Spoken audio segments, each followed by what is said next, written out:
Hi everyone, Some Gamer Dude here. So today we're looking at the Final Fantasy IX starter set. As you can tell, this one's actually got the light. I bought it between doing the first of this set of videos, the Cloud and Sephiroth starter set, and doing this. Replayed Final Fantasy IX very recently, a couple of months ago actually. Really loved it playing it now versus when I played it when it first came out. Had a completely different appreciation for it, probably because I played it before. I played the first 6 games as they weren't released in PAL regions and I didn't have a Nintendo growing up. Now I have a proper appreciation for it. It's a phenomenal game and easily the best of the 3D era. Very far margin. I think only really 10 gets close. A lot of people like 7, but it really doesn't have a good disc 2, guys. And that final boss is not as good as you make out. It's actually really boring. But I'll digress. I think maybe Final Fantasy talk is another day. I might do a video just talking about the Final Fantasy games. So we'll get started. Back doesn't really have anything, just contents and information for Square Enix, which I believe is in Singapore where this is printed. It might say, or is it a Japanese printing? Doesn't really say. Doesn't say where it's made. Oh yeah, down the bottom, made in Singapore. There we go. A lot of printing places in Singapore. So we'll just get it open. This is a Fire Ice deck, I think. Doesn't have all your favourite Final Fantasy 9 characters, but it's got a lot of them. And as you can tell, Zidane is a black card. Now, I think this manual is the new version. Oof. Does it mention monsters? No, it's the one from the first one. Okay. So now I have to show that. If you search up the very old videos on this channel, you can find the Final Fantasy 13 and 10 openings that would show the manuals. Quick side note on 13, it's really not as bad as people make it out to be. This is probably a hot take, but it is a magnitude of times better than Final Fantasy 15, which I'm playing for the first time at the moment and absolutely hating. It is a terrible game. Came off the superb Xenoblade Chronicles. I love that. So this is a bit hard because it's a bit low. I might just get on the floor while I do this, so I'm not too high up. I thought I could have a nice comfy chair, but no, it was IDO. So that is super clear. We're doing good now. So Zidane is a light forward. It's actually really hard to tell if they're light or darkness if you don't look at the icon behind. That's actually a bit of a bummer for the game, I reckon. He's a 3 cost. You can only have 1 light or darkness card on the board. I don't know if it's the forwards. I'll just double check that. I don't really use them that much. So light and dark.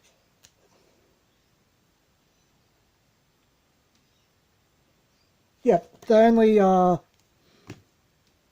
can only have 1 light or 1 darkness, and you can't discard them for CP.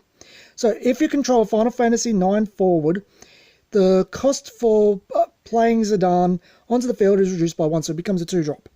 When Zidane enters the field, select one of the following actions. Draw a card. Actually, I really like how the actions are done on this versus Force of Will, where it's kind of confusing because it's not really specified which one is the options. This one's got inverted commas around them. Draw 1 card. Your opponent discards 1 card from his or her hand. Could just be there. I know a lot of people get shitty about the there thing, but it does save space, and that's a good thing. Activate all Final Fantasy IX characters you control. Characters means the backups too, which super useful. He's not a bad card, and we get 3 of those because Final Fantasy's good. Oh, I'm going to make that backdrop. I am going to get around to it. Final Fantasy is good with giving you playsets of starter set cards.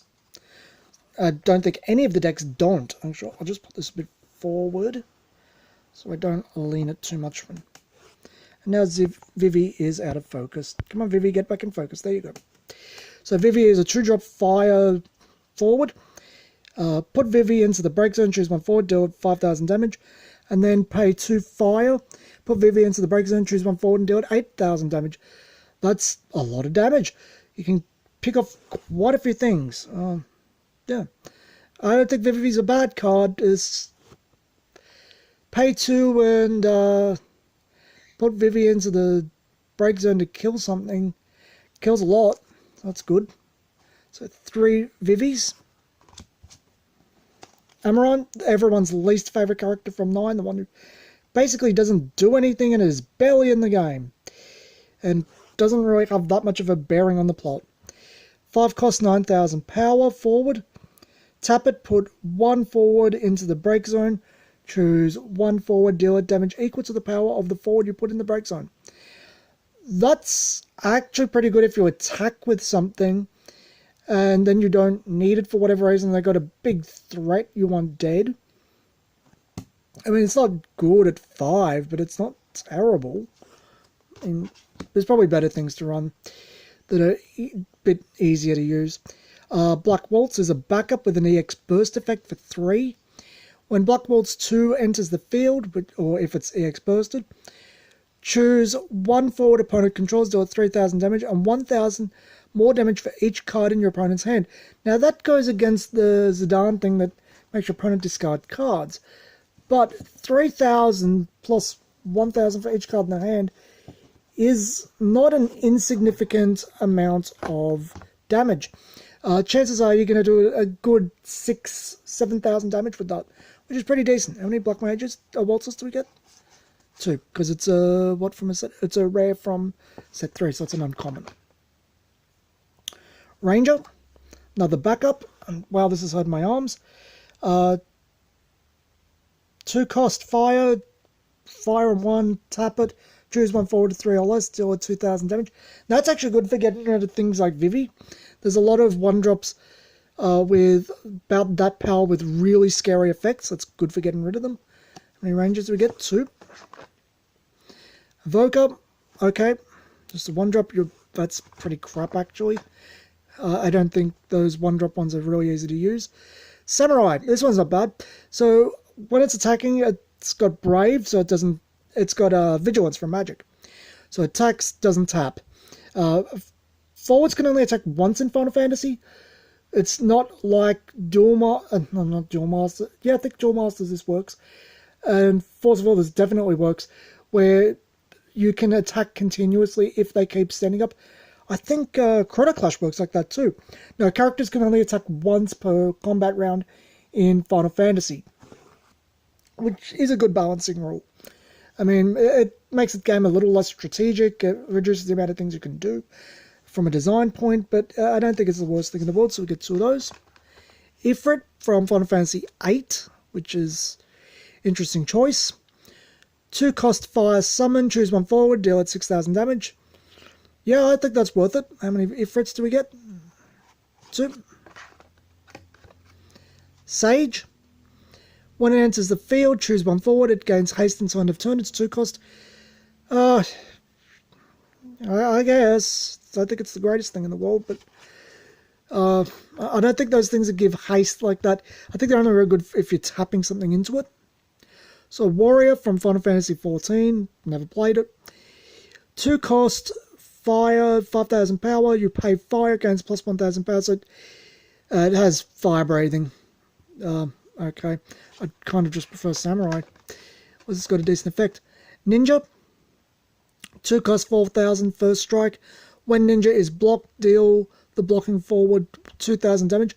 So if it's blocked, it's actually 6,000 power. That's actually really nifty. I really like that. That is a good card. And it's a common too from set 2. I like that a lot. That is a really nifty design. So Summoner. Tap puts Summoner into the break zone. If a forward receives damage this turn, the damage increases by 1,000 instead.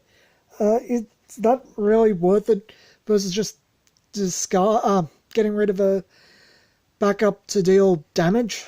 So we get 2 of those, and now we're on to the more starter cards and Final Fantasy IX characters. Princess Garnet, or Sarah.